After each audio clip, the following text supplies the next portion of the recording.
السلام علیکم dear students.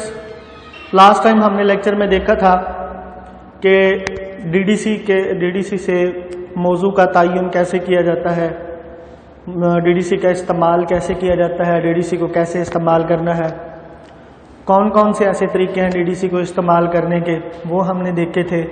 اس کی 4 جلدوں کے بارے میں ہم نے تھوڑا سا دیکھا تھا کہ 4 جلدیں کون کون سی ہیں اور ان کا استعمال کون کون سا ہے. پھر ہم نے دیکھا تھا کہ طلب نمبر کیسے بنایا جاتا ہے، طلب نمبر سے کیا مراد ہے، طلب نمبر کے کون کون سے حصے ہوتے ہیں، طلب نمبر کیسے جنریٹ کیا جاتا ہے، کیسے بنایا جاتا ہے. آج کا ہمارا کویسچن ہے کہ لائبریری میں ہم نے جو کتابیں ہمارے پاس پڑھی ہیں ان کو ترتیب کیسے دینا ہے، کیسے ان کو ماضی میں ترتیب دیا جاتا تھا یا اب ترتیب دیا جاتا ہے. ٹھیک ہے، ماضی میں جب ہم ماضی کا جائزہ لیتے ہیں تو ہمیں ماضی میں جو سب سے دنیا کی پرانی اور قدیم ترین لائبریری ہے اشور بنی پال لائبریری جب ہمارے پاس آتی ہے تو اس کا مواد بھی باقاعدہ منظم تھا. کتابوں کی ایک ترتیب تھی، کتابوں کو ترتیب سے رکھا گیا تھا، کتابیں موضوع کے حساب سے رکھی گئی تھیں، ہر موضوع کی کتابیں ایک علیحدہ علیحدہ کمرے میں رکھی گئی تھیں اور اس کمرے کے باہر دروازے پر اس جو بھی اندر موضوع کی کتابیں پڑھی ہوتی تھی اس کا کتابیات دروازے پہ لگایا جاتا تھا، کتابیات دروازے پہ بنی ہوتی تھی، فہرست بنی ہوتی تھی. یعنی کہ اس کمرے میں کون کون سی کتابیں ہیں اور کس کس رائٹر کی لکھی ہوئی ہیں، کس کس مصنف کی لکھی ہوئی ہیں اور ان کا موضوع کیا ہے، وہ سارا کچھ ڈیٹیل باہر لکھی ہوتی تھی. تو ہم نے لائبریری میں کتابوں کو کیسے ترتیب دینا ہے، تو جب ہم لائبریری کی تاریخ اتنی ہی قدیم ہے جتنی کہ انسان جتنا قدیم ہے، انسانی تہذیب جتنی قدیم ہے، یعنی کہ جب سے انسان نے دنیا میں رہنا سہنا سیکھا، معاشرے کی صورت میں رہنا سہنا سیکھا، تب سے انسان نے لائبریری کا استعمال کیا اور لائبریری کا استعمال بھی باقاعدہ منظم طریقے سے کیا. لائبریریوں میں مطالعاتی مواد کو کسی ترتیب سے رکھتے تھے، کسی نہ کسی قسم کی درجہ بندی ضرور استعمال ہوتی تھی. زمانہ قدیم میں بھی کتابوں کو کمرے میں ڈھیر کی صورت میں نہیں پھینکا جاتا تھا. ٹھیک ہے جی، ہمیں کیسے پتا چلتا ہے؟ کیونکہ ہم جب دنیا کی قدیم ترین لائبریری اشور بنی پال کا ذکر کرتے ہیں تو اس میں بھی ہمیں کتابوں کے باقاعدہ منظم ہونے کا پتہ چلتا ہے. باقاعدہ کیٹالاگ کا تذکرہ کیا گیا ہے کہ کیسے کتابوں کو ترتیب دیا جاتا تھا، کیسے کتابوں کی کیٹالاگ سازی کی ہوئی تھی. ٹھیک ہے، لائبریری میں کتابوں کو شیلف پر یا الماری میں ترتیب دینے کے لیے ہم مندرجہ ذیل یا مختلف طریقے استعمال کرتے ہیں. کون کون سے طریقے استعمال کرتے ہیں؟ سب سے پہلے جو ہے وہ کتابوں کو سائز کے مطابق ترتیب دیا جاتا تھا، پھر داخلہ نمبر کے مطابق ترتیب دیا جاتا تھا. میں نے لاسٹ ٹائم بتایا تھا کہ داخلہ نمبر وہ ہوتا ہے جب ہم لائبریری کتابوں کا اندراج ایک رجسٹر میں کرتے ہیں اور جو کتاب کو ایک سیریل وائز نمبر دیا جاتا ہے وہ کتاب کا داخلہ نمبر کہلاتا ہے. پھر کتابوں کو زبان کے لحاظ سے تقسیم کیا جاتا تھا، مصنف کے اعتبار سے کتابوں کو ترتیب دیا جاتا تھا، تقسیم کیا جاتا تھا، پھر موضوع کے لحاظ سے کتابوں کو تقسیم کیا جاتا تھا. سائز کے مطابق کتابوں کو کیسے ترتیب دیا جاتا تھا؟ کتابوں کی تعداد بہت کم ہوتی تھی، اس لیے کتابوں کو سائز کے مطابق رکھا جاتا تھا. سائز کے لحاظ سے کتابوں کی کئی قسمیں تھیں.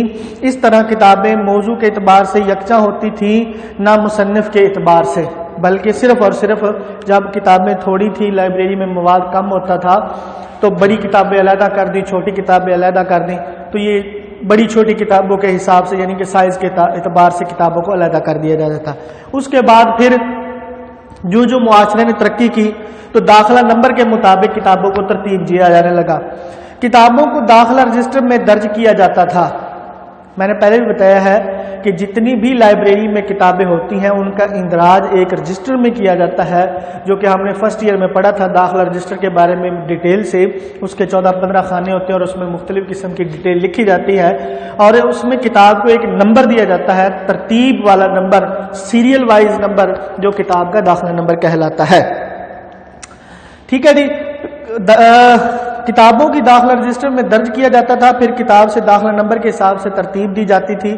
مثلا داخلہ نمبر جو ہے وہ کتاب کا کوئی بھی ہو سکتا تھا، تو اس حوالے سے کتابوں کو ترتیب دیا جاتا تھا. تیسرے نمبر پہ ہمارے زبان کے لحاظ سے اس طریقے میں ایک زبان کی کتابیں قطع نظر موضوع اور مصنف کے ایک الماری میں رکھی جاتی تھی. یعنی کہ ایک موضوع پر جتنی بھی کتابیں ایک زبان کی لکھی ہوتی تھی یا ایک مصنف کی لکھی ہوتی تھی، ان کو ایک الماری میں یا ایک ریک میں رکھ دیا جاتا تھا. پھر ہے جی ہمارے پاس مصنف کے اعتبار سے کچھ لائبریریاں کتابوں کی ترتیب مصنف کے مطابق لگائی گئی تھی. مثلا کیسے؟ ایک مصنف کی کتابیں ایک جگہ، دوسرے مصنف کی کتابیں دوسری جگہ رکھ دی جاتی تھی. یوں جو ہے اس طرح ایک موضوع پر کتب تلاش کرنا ممکن نہ تھا. جب مصنف کے اعتبار سے کتابیں رکھی جاتی تھیں تو پھر موضوع کے حساب سے کتابوں کو تلاش کرنا تھوڑا سا مشکل ہو جاتا تھا، کیونکہ ایک مصنف نے مختلف موضوعات پر جب کتابیں لکھی ہوتی تھیں تو ایک موضوع کی ایک جگہ پر کتابیں نہ ملنے کی وجہ سے ان کو ڈھونڈنا تھوڑا سا مشکل ہو جاتا تھا. کتب کو لائبریری میں ترتیب دینے کے لیے درجہ بالا طریقے اپنے نقائص کی وجہ سے یہ والے طریقے ان میں خوبیاں کم اور خامیاں زیادہ تھیں، اس وجہ سے یہ طریقے جو ہے وہ ختم ہو گئے. کتب کو لائبریری میں ترتیب دینے کے درجہ بالا تمام طریقے اپنے نقائص کی وجہ سے وقت کے تقاضوں کا ساتھ نہ دے سکے، اور عصر اعظم میں کتب کی داخلہ رجسٹر میں اندراج کے بعد اس کی درجہ بندی اور کیٹلاگ سازی کی جاتی ہے. سب سے پہلے کیا کیا جاتا ہے جی کہ کتابوں کا اندراج ایک داخلہ رجسٹر میں کیا جاتا ہے. داخلہ رجسٹر میں کرنے کے بعد کتابوں کی درجہ بندی کی جاتی ہے. درجہ بندی کرنے کے بعد پھر کتابوں کی کیٹلاگ سازی کی جاتی ہے. یہ طریقہ ہے جی عصر حاضر کا، یعنی کہ یہ جدید طریقہ ہے کتابوں کو ترتیب دینے کا. اب جدید طریقے میں کیا کیا جاتا ہے کہ سب سے پہلے کتابوں کا اندراج داخلہ رجسٹر میں کیا جاتا ہے، پھر درجہ بندی کی جاتی ہے، اور درجہ بندی کسی مستند درجہ بندی سکیم یعنی کہ ڈیوی اشاریائی درجہ بندی سکیم سے کی جاتی ہے. پھر کتابوں کی کیٹلاگ سازی کی جاتی ہے. پاکستان میں تقریباً 90% لائبریریوں میں درجہ بندی ڈیوی اشاریائی درجہ بندی سکیم کے تحت کی جاتی ہے، جس کے تحت کتاب کی پشت یعنی کہ سپائن پر ایک نیچے کی طرف طلب نمبر پر مشتمل کتابی لیبل لگایا جاتا تھا. میں نے پہلے بھی بتایا تھا کتابی لیبل کیا ہوتا ہے. کتاب کا درجہ بندی نمبر، کتاب کا مصنف نمبر یعنی کہ الف ف ت افتخار اور لائبریری سائنس، یہ کتاب کا آ گیا جی داخلہ نمبر، اور یہ آ گیا جی کتاب کا ایئر آف پبلیکیشن یعنی کس سال کتاب پبلش ہوئی ہے. یہ ایک لیبل بن گیا، اور اس کو کہاں پر لگائیں گے؟ کتاب کے سپائن پر لگا دیتے ہیں. سپائن پر لگایا جاتا ہے. طلب نمبر درجہ بندی نمبر اور مصنف نمبر پر مشتمل ہوتا ہے. آج کل کتابیں اسی طلب نمبر کے مطابق ترتیب دی جاتی ہیں. ٹھیک ہے جی. طلب نمبر میں پھر کیا دیکھتے ہیں؟ طلب نمبر میں پھر دیکھتے ہیں جی دو چیزیں. ان دونوں چیزوں کے مطابق کتابوں کی جو ترتیب دیتے ہیں وہ دیتے ہیں حروف تہجی کے مطابق. ٹھیک ہے جی. جو حروف تہجی کی ترتیب ہوگی حروف تہجی کے مطابق جو ہے وہ ان کو ترتیب دیں گے، یعنی کہ لائبریری میں کتابوں کو ترتیب دیں گے. پھر ہے جی ہمارے پاس موضوع کے لحاظ سے درجہ بندی. موضوع کے لحاظ سے کیسے جی کہ جس موضوع کا درجہ بندی نمبر سب سے چھوٹا ہوگا وہ پہلے آئے گا، اور جس موضوع کا درجہ بندی نمبر بڑا ہوگا وہ سب سے اینڈ پہ چلا جائے گا. کیسے؟ فار ایگزامپل لائبریری کا درجہ بندی نمبر، موضوع کا درجہ بندی نمبر 020 ہے تو یہ سب سے پہلے آ گیا.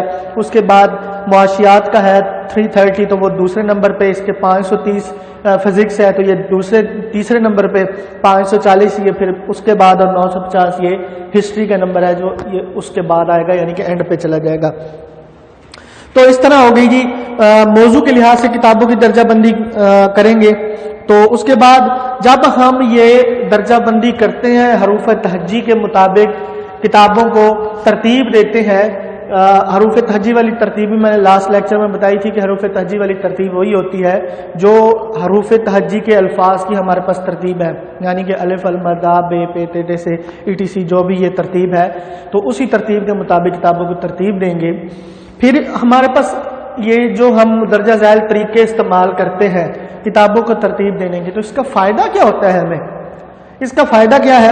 اس کے درجہ ذیل فوائد ہیں. نمبر 1، ایک موضوع پر شائع ہونے والی تمام کتابیں ہمیں ایک جگہ پر اکٹھی مل جاتی ہیں. ایک موضوع کی متعلقہ کتب بھی اسی موضوع کے ساتھ آ جاتی ہیں، ایک موضوع پر ایک مصنف کی تمام کتب قریب قریب ہو جاتی ہیں۔ اس طرح سے تھوڑی سی ترتیب کے بعد کتابوں کو ترتیب دینا بہت آسان ہو جاتا ہے۔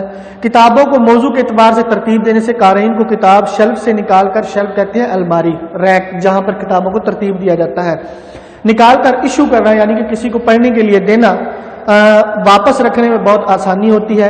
قارئین اور لائبریری سٹاف دونوں کے وقت کی بچت ہوتی ہے کہ کتاب کو سب سے امپورٹنٹ جو ہے وہ کتاب کو ڈھونڈنا نہیں پڑتا، آسانی سے کتاب مل جاتی ہے اور کسی کو ایشو کر دی جاتی ہے۔ اس ترتیب سے کتب کے استعمال کو فروغ ملتا ہے۔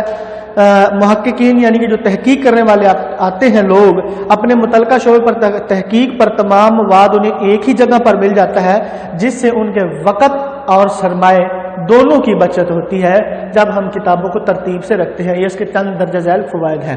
آج کے لیے ہمارا یہی ٹاپک تھا۔ امید ہے آپ لوگوں کو سمجھ آ گئی ہوگی۔ انشاءاللہ نیکسٹ اگلے لیکچر کے ساتھ حاضر خدمت ہوں گے، تب تک اجازت دیجیے، اللہ حافظ۔